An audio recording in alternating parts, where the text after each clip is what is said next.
vehicles that help her career or just help the team get off cheap? To Anahita Sedaghatfar, it says she does have a great case.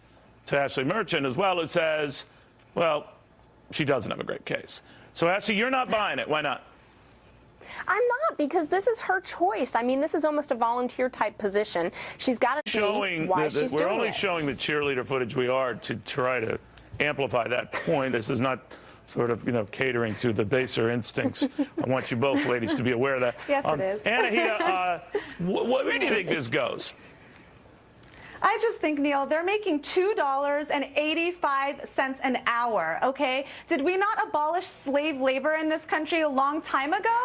I think the team really needs to take this lawsuit seriously. They face a lot of exposure. How can that even happen, though, Anahita? I mean, how does it even happen that anyone, because if she says she's not the only one, so they're all agreeing to this, apparently with the end game being they maybe, get a modeling contract out of it or, a role in a movie. I don't even know.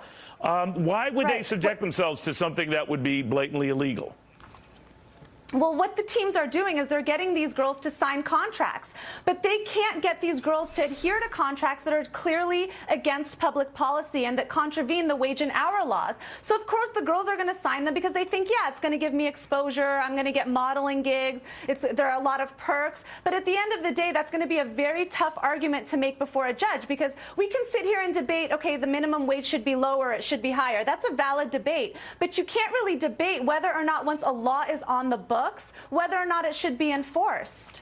You could also flip it around, Ashley, and think of people who work at law firms, the young legals who come in who work, 80, 90, 100-hour weeks, the same in the brokerage world, in the hope that, they sort of earn their stripes and then they start making serious dough.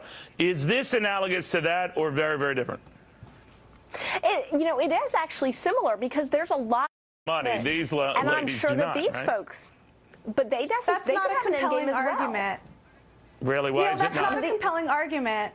Because here's the thing, you just gave the perfect example that I was going to use. When I was a second-year law student, I took a job as a summer associate for a law firm to get exposure, to meet the partners so that they would see how great I was and they would offer me a job, which, by the way, they did.